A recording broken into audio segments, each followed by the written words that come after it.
Internet के माध्यम से जो प्लेटफॉर्म्स हमें मिले हुए हैं उन पे नग्नता, अश्लीलता, असभ्यता, गाली गलौज आखिर क्यों?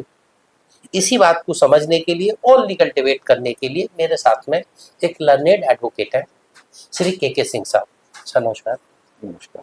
तो इंटरनेट के माध्यम से जितने भी सोशल प्लेटफॉर्म्स हैं उस पे क्या हो रहा है कि एक असभ्यता, अश्लीलता, गाली गलौज जो मर्यादा है ना समाज की, वो टूट रही है। मैं बड़ा आहत हूँ उससे। आप इसे किस तरह से देखते हैं? तो इसका जो प्रेजेंस है सोशल मीडिया के माध्यम से, या हम इसे कह सकते हैं कि सोशल मीडिया पे इसका इतना विस्तार हो चुका है कि कहीं कोई कोना अछूता नहीं है। नहीं, अच्छा। और ये भी बात सत्य है कि इस सोशल मीडिया के माध्यम से इंटरनेट ने अपने पांव जो पसारे हैं, और वहाँ पे आज के परिवेश में ये स्पष्ट है कि नग्नता, जिसे हम कह सकते हैं कि एक वल्गर मीडिया का जन्म हो गया है। यस, वल्गैरिटी परोसी जा रही है, यस, और कहीं ना कहीं वल्गैरिटी और ये नग्नता को लोग इसको ग्रहण भी कर रहे हैं, यस और इसका बहुत ही दुष्परिणाम पड़ रहा है, जी। और आने वाले समय में और अधिक दुष्परिणाम हमें झेलने पड़ सकते हैं। सर, मैं आपको कुछ महत्वपूर्ण बात बताना चाहता हूँ। जी, मैं न्याय सेवा दल नाम का एक ट्रस्ट है, उसको चला रहा हूँ। बहुत तो बढ़िया। मैं पुरुषों के मानवाधिकार और उन्हें न्याय दिलाने के लिए कार्यरत है। मैंने लोगों को समझाने के लिए कि लोग लॉ से अवेयर हो जाएं, मैंने कुछ वीडियोज बनाई। उसमें मैंने सिर्फ लॉ की ही बात की, जैसे कि डोमेस्टिक वायलेंस क्या होता है, डॉबरी क्या होती है, डॉबरी प्रोहिबिशन एक्ट प्रॉपर क्या होता है, इसके अलावा जो दहेज के केस में क्रूअल्टी होती है वो क्रूअल्टी क्या होती है। तो मैं जब देखता हूँ कि मैं जब लॉ के रिगार्डिंग बात करता हूँ तो लोग कम देखते हैं। जब हम कोई सोशल बात कर रहे होते हैं, करंट इशू पे बात कर रहे होते हैं, लोग ज्यादा देखते हैं। तो मुझे जहां तक ये समझ आया, एक पॉइंट तो ये मेरा निकल के आया कि लॉ मैं बेसिकली कोई जाना ही नहीं चाहता, समझने नहीं चाहता, एक पॉइंट। दूसरा, जो एजुकेशनल जितनी वीडियो है लोग उन्हें भी बहुत कम देखना पसंद करते हैं। लोग क्या देखना पसंद करते हैं, वो ये देखना चाहते हैं कि नंगी पिक्चर्स, न्यूड या सेमी न्यूड्स। लेकिन आज की जो युवा पीढ़ी है, विशेष तौर से मैं महिलाओं की बात कर रहा हूँ साहब, मैं माफी चाहता हूँ। मैं वैसे आपको बताना चाहूंगा कि मैं महिलाओं के विरोध में नहीं हूँ, लेकिन जो मैं सोशल मीडिया पे विशेष तौर से यूट्यूब पे, इंस्टाग्राम पे और फेसबुक की जो रील्स है उस पर मैं देखता हूँ, ज्यादातर महिलाएं वो क्या करती हैं कि बंद कमरे में, इंडोर में कैमरा या मोबाइल से अपनी वीडियो बनाती हैं, और जब उन्हें ऐसा लगता है कि अब उनके व्यूअर्स कम हो गए हैं तो वो धीरे धीरे कपड़े उतारती हुई जाती हैं। जिन कपड़ों में वो वीडियो बनाती है उन कपड़ों में आपको मैं बता नहीं सकता। हालांकि फिल्म इंडस्ट्रीज उन्हें लेटेस्ट नाम दिया है बिकिनी, जिन्हें आप इनर वियर कहते हैं, उसको बिकिनी कहते हैं, और महिलाएं बिकिनी में नाचने लगी हैं। तो इन्हें कैसे प्रोहिबिट किया जाए, एक पॉइंट। दूसरा, इसमें हम क्या लीगल स्टेप ले सकते हैं सर, थोड़ा सा एक बार इस पर प्रकाश डालिए। जी, आपका सवाल तो बहुत ही वाजिब है। देखिए, कहते हैं किसी देश को अगर आप नष्ट करना चाहते हैं तो वहाँ की युवा पीढ़ी को, युवा शक्ति को आप जो है नष्ट कर दीजिए, सारा देश नष्ट हो जाता है। और आज के ज़माने में कोई एटम बम या किसी न्यूक्लियर बम की आवश्यकता नहीं है। मुझे लगता है कि अगर इस तरीके का जो ये वल्गैरिटी का जो ये परोसा जा रहा है आज के समाज में, ये अपने आप में परिपूर्ण एक ऐसा आहार है जिसको आपके, चाहे वो युवा शक्ति है, युवा पीढ़ी है, देश की जो कहना चाहिए कि विकास को रोकने के लिए और देश को नष्ट करने के लिए। प्रश्न ये आता है कि आजकल जैसे आपने कहा कि लॉ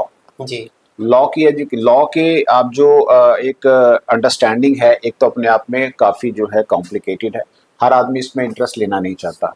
जहाँ तक एजुकेशनल हम वीडियोस की बात करते हैं या एजुकेशनल क्लिप्स की बात करते हैं, हालांकि वो बहुत अच्छी हैं, समाज में एक पॉजिटिव एनवायरनमेंट क्रिएट होता है, लेकिन शायद कहीं ना कहीं आज हम ये देखते हैं कि सोशल मीडिया पे वो भी लोग ज़्यादा पसंद नहीं करते हैं या इग्नोर कर देते हैं। तक वल्गैरिटी का प्रश्न आपने किया, वो लोगों में बहुत जल्दी जो है कैची है।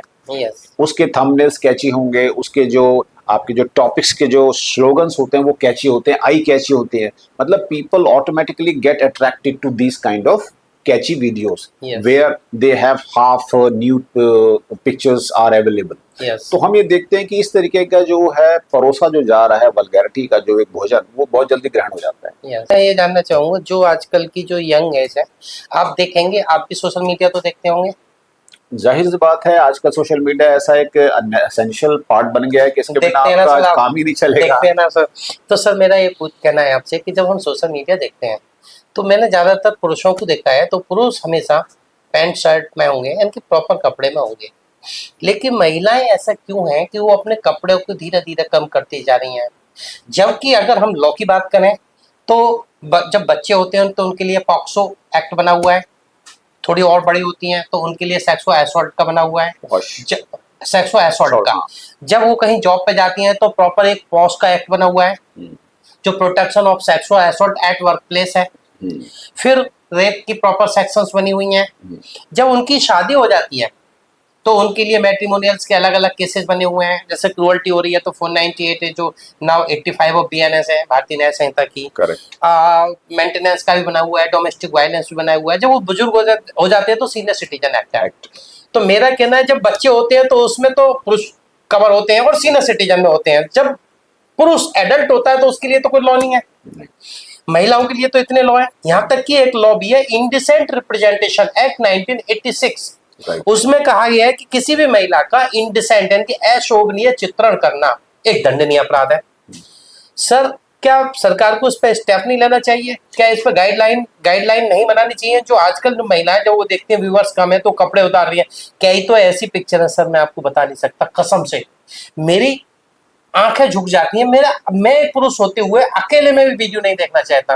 वो ऐसे कपड़े होती हैं, इस तरह से वो रिएक्ट करती हैं, इस तरह से वो अपने आप को प्रेजेंट करती है कि उन्हें देख के हम शर्म आ जाती हैं। जो हमारी कंसर्न अथॉरिटीज हैं, जो लेजिस्लेटर्स हैं, हमारी भारत सरकार है, या जो भी कंसर्न इसमें डिपार्टमेंट्स हैं, उनको संज्ञान लेना चाहिए। और इसके लिए हमें जो है कहीं ना कहीं कुछ इंपॉर्टेंट गाइडलाइंस समाज को ध्यान में रखकर लेना चाहिए कि इसमें संशोधन की आवश्यकता है, इसमें चेंजेस हो सकते हैं, modification is there and it should be modified to the extent कि पब्लिक में जब आप प्रेजेंट करें तो वो देखने में आपको सभ्य लगे, सौम्य लगे और शालीनता से भरा हुआ लगना। क्या ये ऑफेंस का कारण नहीं है?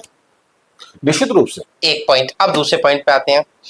अब जो यंग कपल हैं, जो एक दूसरे की तरफ अट्रैक्टिव हो रहे हैं डेटिंग ऐप से, सोशल मीडिया के ऐप से, ठीक है, अब क्या वो एक दूसरे से अट्रैक्टिव तो हो गए, फिर कहीं ना कहीं उनमें मतभेद होने पर, मन मुटाव होने पर लेटेस्ट नाम दिया जाता है, उसे कहते हैं ब्रेकअप करना। ब्रेकअप के नाम पर पुरुष तो कुछ नहीं कर पाएगा, यानी कि मेन तो कुछ नहीं कर पाएगा। जो वुमेन है वो सेक्सुअल असॉल्ट का, वो रेप से रिलेटेड इंडिसेंट रिप्रेजेंटेशन के माध्यम से। सर, ये जो ब्रेकअप और पैचअप का कल्चर है, मैं इस कल्चर से ही सहमत नहीं हूँ। ओके, नहीं मैं भी नहीं हूँ। ब्रेकअप और पैचअप के कल्चर से बाहर निकलना चाहिए। आदमी को अपना प्रेजेंस ऑफ माइंड और कॉमन सेंस नाम की जो चीज होती है उसका भी उपयोग करना चाहिए।